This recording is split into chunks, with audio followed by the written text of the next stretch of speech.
Paz y bien, hermanos y hermanas, bienvenidos a Franciscanamente, el canal donde juntos descubrimos la espiritualidad de San Francisco de Asís, una espiritualidad que nos ilumina en el día de hoy. Quiero compartir con ustedes hoy, en este mes franciscano, en el día de San Francisco de Asís, un artículo muy interesante donde trata un tema fundamental que puede ayudarnos también en el día de hoy, que es el itinerario de conversión de San Francisco de Asís.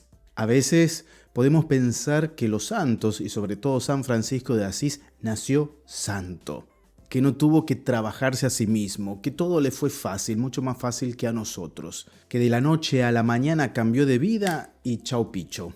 Pero no fue así, es decir, la conversión fue un camino de etapas, con caídas y fracasos, con encuentros inesperados, con lágrimas y nuevas luces. La vida de Francisco de Asís nos recuerda que la conversión no es un momento mágico, sino un proceso, un itinerario, un camino y sobre todo una senda que nosotros también podemos transitar. En este episodio de hoy vamos a recorrer las 4 etapas de conversión de San Francisco de Asís. Yo soy Fray Helio, conocido en las redes también como un peregrino gris.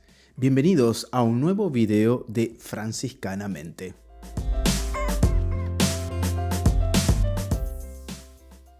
Las fuentes de este artículo te las voy a dejar escritas en la descripción de este video.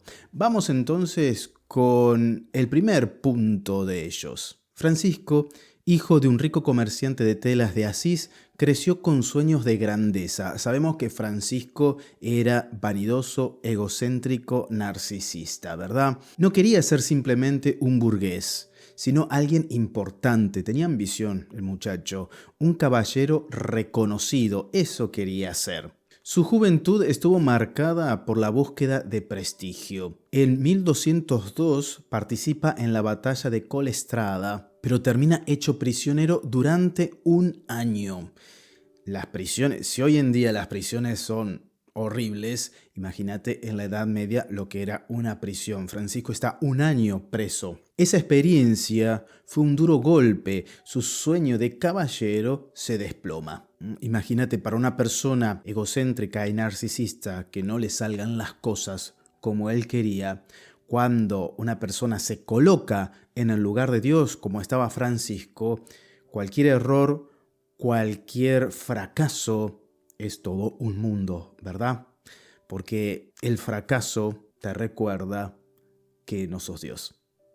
Poco después, en 1205, vuelve a intentarlo. Es decir, era duro, es verdad, aliándose con el conde Gentile. Pero la aventura se frustra y Francisco cae en una profunda depresión.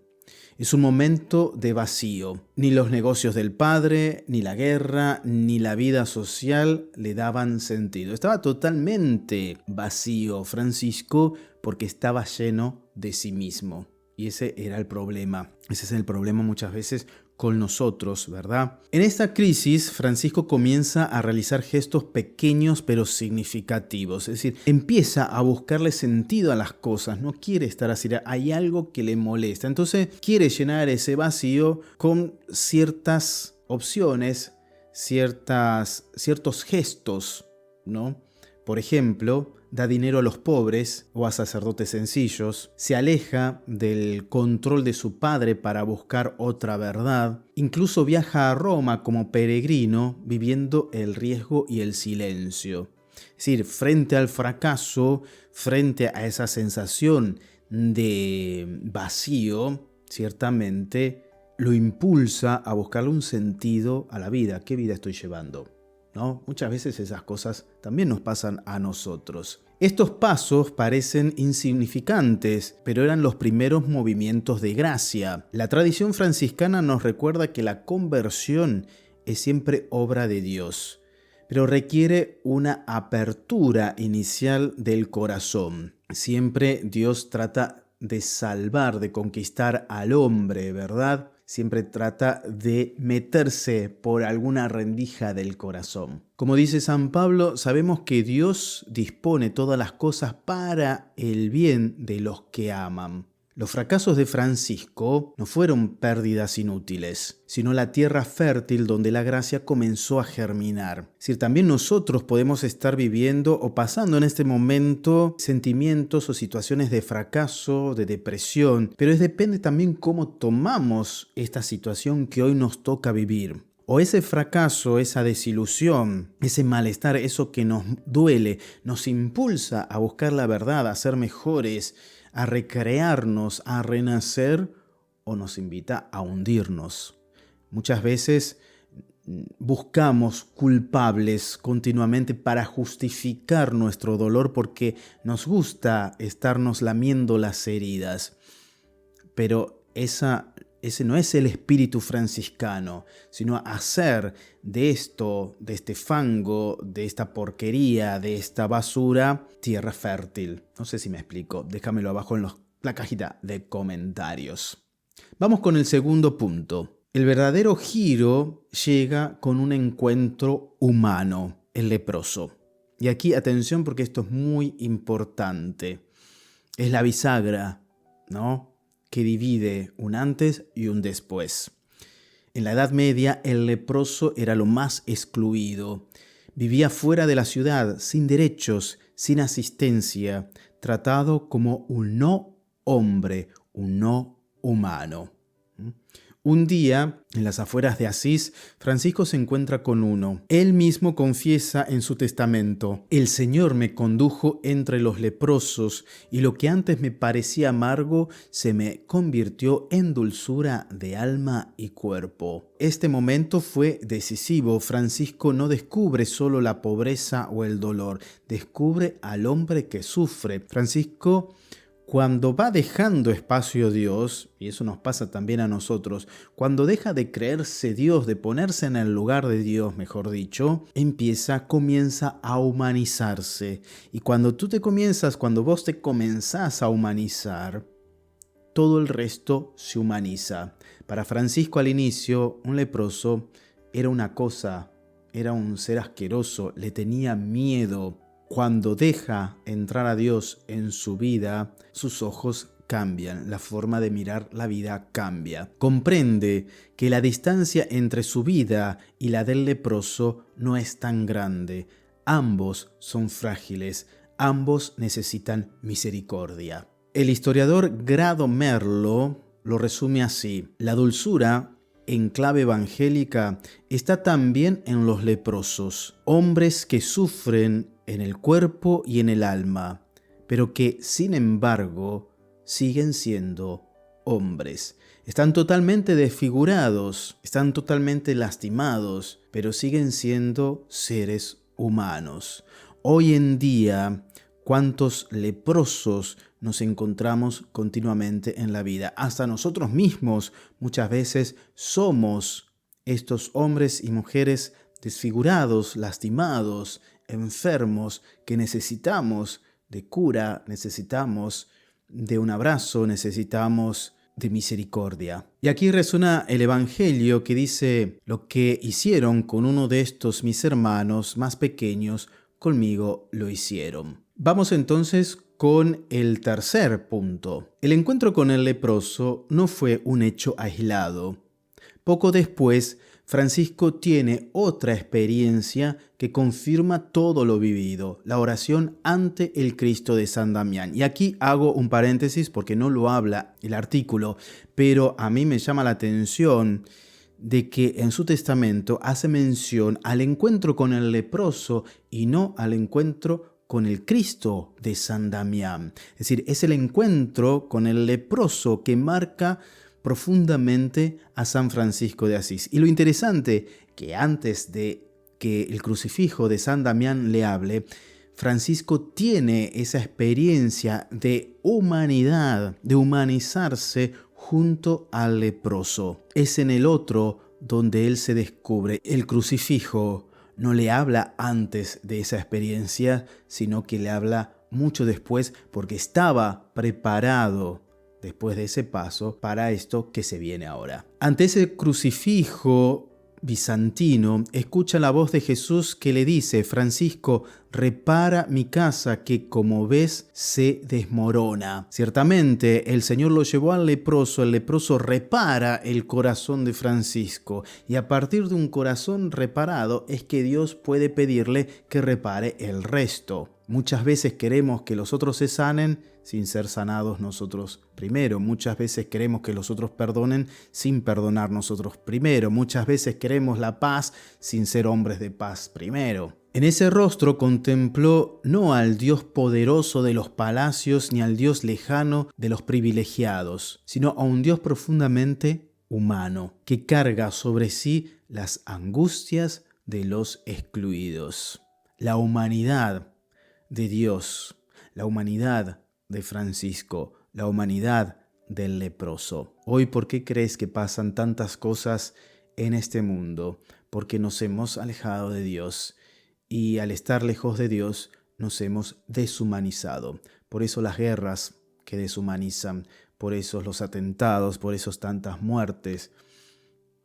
Bueno, basta encender el televisor y ver por 5 minutos un noticiero y te darás cuenta. Francisco entiende que su propia vida herida está acogida en ese Cristo crucificado y que ahora tiene un nuevo camino. Se redescubre, descubre que Él no es Dios, que hay otro que es Dios y que es mucho mejor que Él y que puede amar mucho más.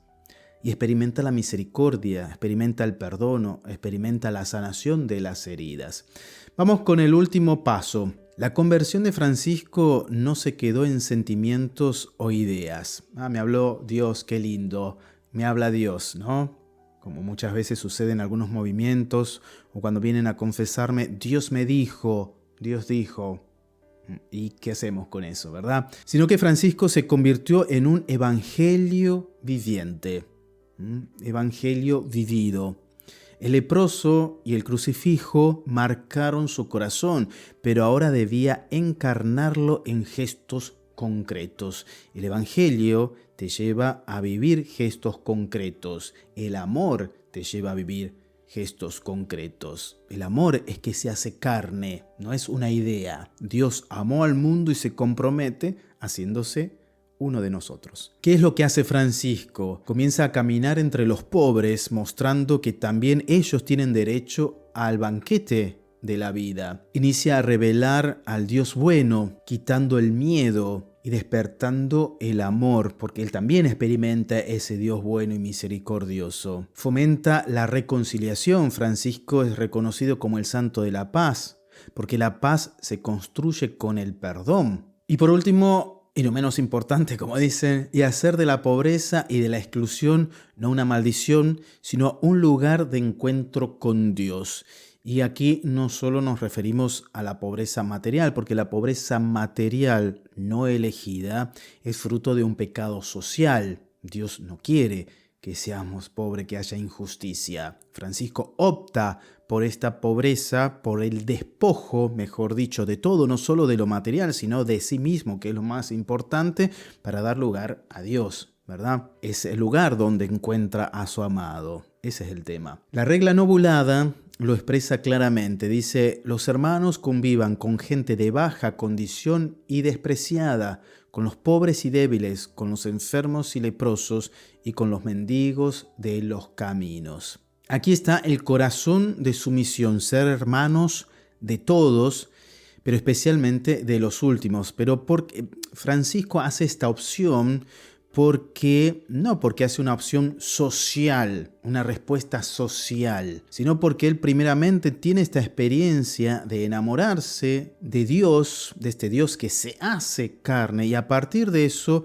él descubre, se quiere hacer hermano porque Dios se hizo hermano de todos al asumir la carne. Como Dios se hace hermano de todos, el Verbo se hace carne, él también quiere hacer como Jesús, quiere hacerse hermanos de todos, ¿no? Vivir hoy la espiritualidad franciscana significa abrir espacios de fraternidad en un mundo que sigue descartando a los débiles. Es decir, hacer carne, eso que decimos creer, ¿verdad? Como dice el Papa Francisco en Fratelli Tutti, la Iglesia tiene un papel público que no se agota en sus actividades de asistencia o educación, sino que busca la promoción del hombre en su totalidad y de todos los hombres. Este sería un tema interesante para ver si nosotros, los espacios que creamos, las actividades que realizamos, edifican verdaderamente al hombre, a la mujer, o simplemente es un asistencialismo, ¿verdad? En conclusión, queridos hermanos y hermanas, hemos visto que la conversión de San Francisco fue un itinerario en 4 etapas, que es lo que presenta este artículo. Vos podés no estar de acuerdo, ok, me lo dejas abajo en la caja de comentarios. Primero, el fracaso de sus sueños y la búsqueda de sentido. Segundo, el encuentro con el leproso, el rostro humano del Cristo sufriente. Tercero, la revelación en San Damián, donde comprendió que su vida herida estaba en la cruz de Cristo. Y cuarto, finalmente, un evangelio de misión hecho vida entre los pobres. Este proceso de San Francisco nos enseña que la conversión no es instantánea, sino que es un camino de gracia que pasa muchas veces por el fracaso, por los errores, por los encuentros providenciales que el Señor coloca en nuestra vida, por decisiones concretas que tomamos, por equivocaciones, y todo esto suma a este estilo de vida y a la conversión, a un camino de santidad. Todo suma para Dios, nada se desperdicia. Lo importante es cómo tomamos esta vida que estamos viviendo, como una oportunidad o como un fracaso y nos bajoneamos y nos tiramos tierra, ¿verdad? A veces nos gusta mucho victimizarnos y echarle la culpa a los otros. Bueno, muchas gracias por acompañarme en este video franciscano de Franciscanamente. Espero que te ayude, que te traigas luces. Si es así, te invito a que nos regales un like, que lo compartas en tus fraternidades, que puedan hacer un poco de debate con estos videos. Si te interesa algún tema en particular, déjamelo abajo en la caja de comentarios. Y te pido sí que te suscribas al canal, así nos ayudas a difundir mucho más el carisma.